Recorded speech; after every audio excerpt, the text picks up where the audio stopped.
बिस्मिल्लाहिर्रहमानिर्रहीम, अस्सलाम वालेकुम, welcome back to my channel. आप सब कैसे हैं? आई होप आप लोग बिल्कुल ठीक होंगे। हम भी अल्हम्दुलिल्लाह से ठीक हैं। आई होप आप लोग भी जहाँ कहीं भी हैं रमज़ान करीम की तैयारियों में होंगे मसरूफ़, और घर में कितना मज़े का माहौल लग रहा होगा। यहाँ पे मैंने आज सोचा कि आप लोगों के साथ शेयर करूँ रेसिपी जो दाल के बड़े होते हैं उसकी। तो दाल के बड़ों के लिए मैंने माश की दाल 1 कप लेके इसको रात को भिगो दिया था। आप माश और मूंग की भी ले सकती हैं। उसमें मैंने डाला जी साल्ट, साथ मैंने उसमें ऐड किया जी रेड चिली फ्लेक्स, साथ अजवाइन थोड़ी सी मैंने ऐड की थी। अजवाइन हाजमे के लिए बहुत अच्छी होती है, तो मेरी कोशिश होती है कुछ ऐसी चीज़ बनाऊँ तो ज़रूर ऐड करूँ। साबुत ज़ीरा मैंने ऐड कर लिया था, धनिया पाउडर ऐड कर लिया था, और ये सब चीज़ें ऐड करने के बाद मैं इसको थोड़ा सा पानी ऐड करके बिल्कुल 2 घूंट 1 घूंट तो मैं इसको ब्लेंड कर लूँगी। अगर आपने दाल को रात को भिगो के रखा होगा ना, तो आपकी दाल बहुत अच्छी सी ब्लेंड होगी, और जितनी ही ये दाल अच्छी ब्लेंड होगी ना, आपके बड़े उतने ही फ्लफ़ी, उतने ही अच्छे बनेंगे। मैंने इसमें थोड़ा सा जो है वो बेकिंग पाउडर ऐड कर लिया था, लेकिन आप बगैर बेकिंग पाउडर के भी इसको बना सकते हैं। इससे पहले मैंने एक दफ़ा बगैर बेकिंग पाउडर के भी बनाए थे, तो मुझे लगता है शायद वो जो है वो ज़्यादा मुझे अच्छे लगे थे। एनीवेज़ यहाँ पे जी मीडियम से लो फ्लेम करना है, बहुत हाई फ्लेम नहीं करना, क्योंकि ये दाल है और इसको पकने में थोड़ा टाइम लगता है। तो मीडियम से लो फ्लेम पे इनको मैं तकरीबन 8-10 मिनट के लिए वन साइड से कुक कर लूँगी।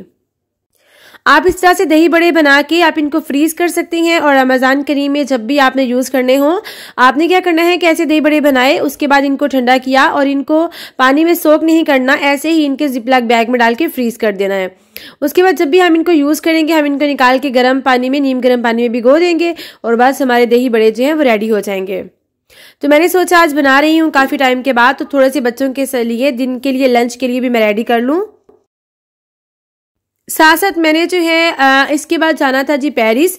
और पेरिस क्यों जाना था, मैंने सोचा कि रमज़ान आ रहा है तो पाकिस्तानी थोड़ी सी सब्जियां वगैरह जो है वो ले आए। तो आज का दिन बहुत ज़्यादा मेरे लिए बिजी था, इसलिए बच्चों को स्कूल छोड़ने के बाद अर्ली मॉर्निंग उनके लिए दही बड़े बन गए। और उसके बाद जो है दही बड़ों को बनाने के बाद मैंने इनको ठंडा करके पानी में सोक कर दिया था, नीम गर्म पानी में। और यहाँ पे मैं दही ले लूँगी, और दही में मैं जस्ट 2 चीज़ें थोड़ी सी ऐड कर लूँगी, एक चाट मसाला और नमक।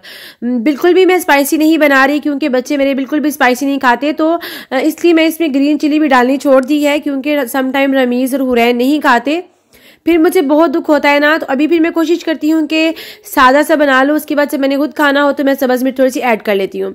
मैं दही बड़ों के साथ थोड़े से इसमें चने भी ऐड करूँगी, आलू भी ऐड कर लूँगी, लेकिन मुझे पर्सनली जस्ट बड़े दही के साथ बहुत पसंद है। बच्चों को चूँकि ये चाट के फॉर्म में पसंद है, तो मैं उनके लिए मिक्स चाट के लिए बना रही थी। धनिया पुदीना कट करके ऐड कर लिया था मैंने, प्याज जो है वो कट करके ऐड कर लिया था, साथ टमाटर कट करके वो भी मैं इसमें थोड़ा सा ऐड कर लूँगी। यहाँ से मैंने बच्चों के लंच रेडी करना था, और लंच रेडी करने के बाद मुझे जाना था एक फैमिली की तरफ, वहाँ पे मैंने खाना भी रेडी करना था। उसके बाद मुझे जाना था पेरिस। मज़ेदार किस्म के हमारे दही बड़े हो गए थे जी रेडी अल्हम्दुलिल्लाह से, और बच्चों के लिए कल के लेफ्ट ओवर दाल चावल भी पड़े हुए थे, तो मैंने यहाँ पे इनके लिए खाना पैक करके भाई टेबल पे रख दिया कि बच्चे स्कूल से आएंगे और आके अपना लंच जो है वो खुद कर लेंगे। उसके बाद मैं गई थी हुरैन को लेने के लिए स्कूल। आज मैंने उसको जल्दी लेना था, नॉर्मली तो वो 12 बजे आती है, लेकिन आज चूँकि मुझे पेरिस भी जाना था और साथ मुझे और भी काम था, तो मैंने सोचा आज उसको 11 बजे ले लूँ। सुबह मैंने इसकी टीचर को इन्फॉर्म कर दिया था कि मैं इसको जल्दी पिक कर लूँगी, तो फिर मैं तकरीबन पौने 11 बजे इसको लेने आ गई जी स्कूल। और हुरैन मैडम की खुशी देखेंगे जब मामा उसको पिक करने आती है तो कितने बच्चे खुश होते हैं। उसके बाद मैं सोच रही थी कि वीकेंड पे जो है मज़े से सफाइयाँ की जाएंगी, घर की डीप क्लीनिंग। हुरैन मैडम आ गई जी स्कूल से अपनी मैथ्स के साथ बाहर, और उसकी खुशी देखें जब उसे देखा कि मामा मुझे आई है लेने, तो बहुत खुश थी। उसके बाद जी आप मुझे ज़रूर बताइएगा आप लोगों ने रमज़ान करीम की क्या क्या तैयारी कर ली है, क्या कुछ आपने बनाया है, आपकी क्लीनिंग कहाँ तक पहुँची है। और रमज़ान से पहले बहुत अच्छा लगता है ना कि जब हमारी क्लीनिंग भी, घर की डीप क्लीनिंग हो जाए, खाने में जो जो आपने रेडी करना है आप रेडी कर लें। उसके बाद रमज़ान में एक बहुत सारा टाइम आपके पास होना चाहिए। उसके बाद जी मैंने लिया हुरैन को वहाँ स्कूल से पिक किया, और सीधी मैंने ले ली ट्रेन। और हुरैन के लिए मैंने एक ब्रेड जो है वो ले ली थी लंच बॉक्स के लिए। मैंने कहा रास्ते में से कुछ खिला दूंगी, तो रास्ते में मैंने इसे थोड़ा सा जो है वो लंच भी करवाया। और हुरैन तो बिल्कुल भी सोने के मूड में नहीं थी, मैंने कहा कि सोच है, लेकिन ये तो सोने के मूड में लग ही नहीं रही थी। यही मुझे लगता है कि ज़िंदगी जो है ना, बचपन ही सबसे हसीन टाइम होता है लाइफ में, जब आपको किसी किस्म की टेंशन्स नहीं होती, बेफिक्री ज़िंदगी, आज़ाद ज़िंदगी जो है ना वो बचपन की होती है। एनीवेज ज़िंदगी का हर फेज़ जो है वो इंसान के लिए बहुत कीमती होता है। उसके बाद एज ए मदर, उसके बाद जब आप बड़े हो जाते हैं, फिर आपके जब बच्चे होते हैं, शादी होती है, हर फेज़ ज़िंदगी का एक अपनी खूबसूरती लेकर लिए हुए है। लेकिन जो बचपन है ना, उसकी तो एक अलग ही बात है। मुझे अपने बचपन में अपने मामा और डैडी से बहुत प्यार मिला। इवन अभी भी मैं उनकी सबसे ज़्यादा लाडली हूँ। और कहीं भी जाना होता था, अब्बू ने कभी फूफो के घर, तो मैंने ही उनके साथ जाना होता था। ज़्यादातर सब बहन भाइयों के को छोड़ के अब्बू जी मुझे अपने साथ लेके जाते होते थे। तो मुझे अभी भी वो वक्त बहुत अच्छे से याद है। एनीवेज यहाँ मैं गई फिर जी उस फैमिली की तरफ जहाँ पे मैंने रेडी करना था खाना। मुझे यहाँ पे रेडी करने थे कोफ्ते उनके लिए। तो जल्दी से मैंने सारे साबुत मसाले लेके इनको मैंने ड्राई रोस्ट किया और उसके बाद मैंने इनको पीस लूँगी। बेसन लिया, इसको भी मैं ड्राई रोस्ट थोड़ा सा भून लूँगी तवे पे। उसके बाद मैंने यहाँ पे लहसुन अदरक रेडी कर लिया, सब्ज़ मिर्च, एक प्याज ले लिया था। और जब भी मैं कोफ्ते बनाती हूँ ना, मैं इसमें धनिया पुदीना ज़रूर ऐड करती हूँ, सब्ज़ मिर्चें भी पीस के साथ ही। और ये पिसा हुआ मसाला जब ऐड करती है ना, बगैर किसी पैकेट के मसाले के आप कोफ्ते बना के देखें, इतने मज़े के कोफ्ते बनेंगे ना, आप बहुत मज़े के बनते हैं।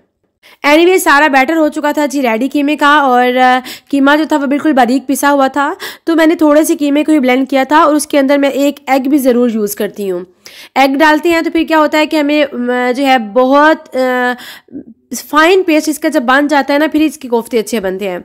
अल्हम्दुलिल्लाह से मेरे सारे कोफ्ते जो है रेडी हो चुके थे। तो मैंने दो तरफ रखा जी ऑयल और इसमें मैं हल्का हल्का सा दोनों तरफ इनको फ्राई कर लूँगी। बिल्कुल भी इसको डीप फ्राई नहीं करना, ज़्यादा इसको ओवर कुक नहीं करना, क्योंकि ये जस्ट थोड़े से ऐसे हो जाएंगे कि इनकी बाइंडिंग हो जाएगी कोफ्तों की। कोफ्ते फ्राई करते हुए बाद में पकाते हुए टूटेंगे नहीं। तो मैं हल्के से कोफ्तों को 3-4 मिनट के लिए दोनों साइडों से हल्का सा फ्राई कर लेती हूँ। हमारे कोफ्ते हो रहे थे यहाँ पे फ्राई और साथ साथ मैंने जो टमाटर इसमें डालने थे, जो प्याज डालने थे, मैं वो भी साथ साथ चॉपिंग कटिंग कर रही थी। तो मैंने सोचा कि सारा कुछ बस करके बाद में आराम से सारा किचन साफ कर दूंगी। कोफ्ते फ्राई करने के बाद जी मैंने तकरीबन 3 से 4 अदद लिए प्याज और इनको मैंने कट करके इनको मैं गोल्डन फ्राई कर लूँगी। और उसके बाद मैंने टमाटर और ये जो प्याज है इनको मैं एक साथ ब्लेंड कर लूँगी। लेकिन मैं ये करती हूँ कि जब प्याज हमारे गोल्डन ब्राउन होती है ना, इस टाइम मैं यहाँ पे अदरक लहसन भी ऐड कर देती हूँ। अदरक लहसन का जो मैंने पेस्ट बनाया होता है, अगर तो फाइन पेस्ट हो तो दी बेस्ट है, लेकिन मेरा बहुत फाइन नहीं था, मैंने इसको हमदस्ते में किया था। तो मैंने फिर इसको साथ ही निकाल के सारे पेस्ट बना लिया था। उसके बाद मैंने जो मसाला बना के रखा हुआ था वो ऐड किया था, हल्दी ऐड की थी, सब्ज़ मिर्ची ऐड की थी, बस उसके अलावा मैंने कुछ भी ऐड नहीं किया। कोफ्तों को अच्छा सा 20-25 मिनट के लिए भूनने के बाद हल्की आंच पे करके मैंने इनको भून लिया था अच्छी तरह। उसके बाद मैंने इसमें थोड़ा सा पानी डाल के शोरबा बना लिया, एग बॉईल करके डाल लिए। और ये थी जी हमारी कोफ्तों की फाइनल लुक। माशाल्लाह से हमारा मज़ेदार किस्म के कोफ्ते का सालन रेडी हो चुका था। उसके बाद जी हमें मिस्टर नवीद भी गए थे जी मेरे साथ, क्योंकि फिर हमने जाना था पेरिस। और पेरिस से मुझे डिस्पोजेबल बॉक्सेस लेने थे, जो हमने खाना डिलीवर करना होता है ना, उसके वो ख़त्म हुए थे। तो मैंने सोचा कि फिर रमज़ान शुरू हो रहा है, अगर कोई ऑर्डर वगैरह हुआ तो फिर रमज़ान में तो जाया नहीं जाएगा, इसलिए मैंने सोचा कि ये वाले काम जो है ये पहले कर लिए जाएँ। तो फिर मैं गई जी, हम लोग गए पेरिस। और पहले तो मौसम बहुत अच्छा था, लेकिन यकीन करें जब हम पेरिस पहुंचे तो वहाँ पे तो हल्की हल्की बारिश स्टार्ट हो गई, मौसम एकदम से जो है वो ठंडा हो गया।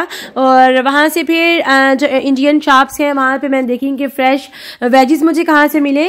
तो इंडियन शॉप से मुझे नहीं मिली, तो फिर मैंने वहाँ पे एक श्रीलंकन शॉप थी, वहाँ से मैंने ली वेजिस। पता नहीं मुझे तो ये पाकिस्तानी सब्जी देख के इतना अच्छा महसूस होता है ना।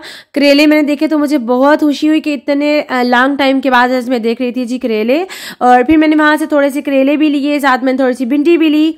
और मज़े की बात यह है कि वहाँ पे टींडे भी मौजूद थे, तो वहाँ से मैंने फिर लिए जी थोड़े से टींडे। और हुरैन मैडम को तो नज़र आ गया जी चिप्स का पैकेट, और हुरैन को चिप्स नज़र आए। और फिर छोटी है ना, तो वो फिर उसको होता है कि मामा जो मैं कहूँ मुझे लेके दे। तो मैंने सोचा चले आज इतनी दूर आई है तो मैं इसे कुछ ले दूँ, उसे लेके दिया जी। मैंने चिप्स का पैकेट लेके दिया। और साथ मैंने यहाँ पे देखा कि वनीला का मुझे कस्टर्ड चाहिए था, वो भी अवेलेबल था, वो भी मैंने ले लिया। रमज़ान में इंशाल्लाह ताला जो हेल्दी ड्रिंक्स है ना साबुदाने की, वो मैं आपके साथ ज़रूर शेयर करूँगी। और उसमें मुझे यूज़ करना था जी कस्टर्ड, और हमारे यहाँ पर टाउन से नहीं मुझे मिल रहा था, तो फिर मैंने वहाँ से ले लिया। हुरैन मैडम को जी मैंने फिर उसका चिप्स का पैकेट भी लेके दिया। और सब्ज़ मिर्चें भी मेरी ख़त्म हुई हुई थी और जो अरेबिक मिर्ची है ना वो बिल्कुल भी स्पाइसी नहीं होती, और जब मैं रेड मिर्चें यूज़ नहीं करती तो फिर तो हंडिया बिल्कुल भी फीकी सी बनती है ना। सब्ज़ मिर्चें फिर मैंने सोचा कि लाजमी लेके जानी है पेरिस से रमज़ान से पहले, तो फिर हम लोगों ने सब्ज़ मिर्चें वगैरह भी ली। और आज मेरा था दिल के बिल्कुल भी कोई चीज़ ऐसी ना हो कि जिसके लिए मुझे दोबारा से आना पड़े, इवन ईद के बाद ही कभी मैं आऊँ, जब मैं जाऊँ पेरिस। तो पेरिस आए और मिस्टर नवीद साथ हों तो फिर तो मिस्टर नवीद को जो है वो गन्ने का जूस भी पिलाना पड़ता है, और ये वैसे भी उनके लिए अच्छा है, किडनी के लिए गन्ने का जूस जो है वो बहुत अच्छा होता है। तो मैंने कहा कि चलें आप मौज करें और पिएं जी गन्ने का जूस। इन चीज़ों की जो अहमियत है ना वो यहाँ यूरोप में आके पता चलता है कि पाकिस्तान में हर चीज़ अवेलेबल होती है तो हमें उस चीज़ की अहमियत का पता नहीं होता ना। अब ये गन्ने का जूस देखें, यहाँ पे पाकिस्तान में शायद ये 100 या 200 का एक ग्लास होगा, लेकिन यहाँ पे 7 यूरो का एक ग्लास है। और ये बहुत ये चीज़ें जो है इन कंट्रीज में बहुत एक्सपेंसिव मिलती हैं। फिर इन चीज़ों की कदर जो है ना हमें बहुत फिर हमें आती है कि पाकिस्तान में ये चीज़ें कितनी सस्ती मिलती हैं। फिर जी मिस्टर नवीद ने कहा कि मैंने अपनी जो बेटी है नताशा उसके लिए लेना है गन्ना, क्योंकि उसे बहुत पसंद है। तो कहते हैं ये कैसे हो सकता है कि मैं गन्ने का जूस पीऊँ और नताशा के लिए मैं गन्ना ना लेके जाऊँ। तो उन्होंने जनाब यहाँ से स्पेशल जूस लिया जा रहा है गन्ने का, जिसे कहते हैं शुगर कैन जूस। 7 यूरो का है और NSR का। अल्लाह मैडम पिएंगे और फिर आपको पी के बताए ना कैसा है। पहले मैडम पिएंगी और बिस्मिल्लाह जज़ाकल्लाह जी। मुझे भी शिबू यमी है, कहती है मुझे भी।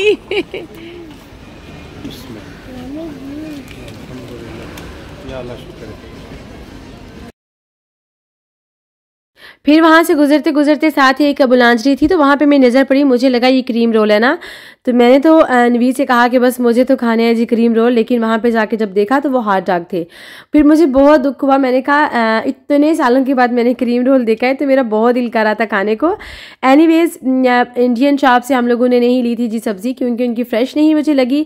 फिर साथ एक यहाँ पे श्रीलंकन शॉप थी, तो इनके पास बहुत ही ताज़ा फ्रेश सब्ज़ी थी, तो वहाँ से मैंने ली जी फ्रेश सब्ज़ी। और यहाँ पे जब भी पेरिस में जाए ना तो ये सारा देख के बिल्कुल पाकिस्तान याद आ जाता है। इंडियन शॉप से काफ़ी सारी वहाँ पे पाकिस्तानी ड्रेसेस मिल जाते हैं, और इंडियन ड्रेसेस, इंडियन साड़ी, ये सब चीज़ें वहाँ पे मिल जाते हैं। इवन इंडियन ज्वेलरी बहुत ज़्यादा यहाँ पे मिलती है। हाँ एक्सपेंसिव तो बहुत ज़्यादा है, लेकिन प्यारी भी बहुत है। और मुझे याद है लास्ट ईयर आई थिंक उससे पिछले साल मैंने यहाँ से नताशा के लिए ली थी चूड़ियाँ। इतनी महंगी थी ना कि मैंने 1000 दफ़ा सोचा कि लूँ ना लूँ। फिर मैंने सोचा कि नहीं नताशा है तो चलो मैं उसके लिए ले लेती हूँ। और अपनी तो खैर होती है ना, लेकिन बच्चों के लिए जो है वो फिर दिल करता है माओं का कि कुछ ना कुछ तो ईद पे ज़रूर ऐसा स्पेशल होना चाहिए, मेहंदी हो जाए, चूड़ियाँ हो जाए, तो ये चीज़ें बच्चों को बहुत टाइम तक याद रहती हैं। फिर यहाँ से मुझे लेना था जी हुरैन का पजामा, और हुरैन मैडम जो है ये कपड़ों को उठा उठा के मुझे दिखा रही थी। कहती है मामा ये देखो जी वेतमा बहुत बेल है, तो मुझे बहुत उस पर प्यार आ रहा था। हुरैन का गुड डीड, हुरैन किसी ने नीचे कपड़े गिराए में उठा के कह रही है मामा ऊपर रख दें। मैक्सी बुकू दे दो दे दो दे दो, ओ लाला। और यहाँ पे इतने खूबसूरत कुर्ते थे ना, फुल बाजू, लेकिन बहुत ही लॉन्ग टाइप थे, तो बहुत ही प्यारे प्यारे कपड़े थे और बहुत अच्छे लगे। मुझे बहुत पसंद है जो स्लीव कम से कम जिनकी बिल्कुल फुल हों और थोड़े से लॉन्ग हो, तो बहुत अच्छे लगते हैं। एनीवेज हुरैन का जो मुझे पजामा चाहिए था मुझे वो वहाँ से फिर नहीं मिला। और फिर हम लोग जब वापस घर आ रहे थे तो मिस्टर नवीद को यहाँ पे जी नज़र आया एक अफ़गानी रेस्टोरेंट। तो मुझे मिस्टर नवीद ने कहा कि क्यों ना आज यहाँ से ट्राई किया जाए इनका खाना। तो मुझे तो बिल्कुल भी भूख नहीं थी, लेकिन उन्होंने जब देखे यहाँ पे चप्पल कबाब तो उन्होंने कहा नहीं आज चप्पल कबाब तो मैं ज़रूर ट्राई करूँगा। 6-7 साल हो गए हैं मैंने चप्पल कबाब नहीं खाए, तो मैंने कहा चलें ठीक है आपने अगर खाने हैं तो चले मैं आपको कंपनी दे दूँगी। उसके बाद हमने लिया जी एक प्लेट, और फिर हम दोनों ने थोड़ा सा इसको खाया, और इसी में से हमने थोड़ा सा बच्चों के लिए भी पैक करवा लिया। और हुरैन मैडम जो है ये बहुत फुल गीली हो चुकी थी, क्योंकि बाहर जो है बारिश है बहुत ज़्यादा हो रही थी। जब हम लोग फिर यहाँ पे आए तो आने तक जो है हुरैन फुल भीग चुकी थी। बारिश भी थी, इस वजह से भी हमें वहाँ पे रास्ते में रुकना पड़ा, बस भी नहीं थी और ट्रेन भी नहीं थी। फिर हम आए जी ट्रेन स्टेशन पे, और ट्रेन थी यहाँ पे 1.5 घंटे के बाद। आजकल ट्रेनों ने इतना ज़्यादा यहाँ पे स्ट्राइक की हुई है ना, इतना डिस्टर्ब करके रखा हुआ है कि कहीं पे आना जाना जो है ना वो बहुत मुश्किल होता है। एनीवेज क्या करते वहाँ पे इंतज़ार करना पड़ा जी ट्रेन का, और फिर जब ट्रेन आई तो हम लोग आए जी वापस। और बस यहाँ पे मैं चाहूँगी आप सबसे इजाज़त, अपना और अपने प्यारों का रखिएगा बहुत सारा ख्याल। चैनल पे नहीं हो सब्सक्राइब जरूर कर दिया करें, वीडियो अच्छी लगे लाइक जरूर किया करें। अल्लाह हाफिज़, टेक केयर, फी अमानिल्लाह।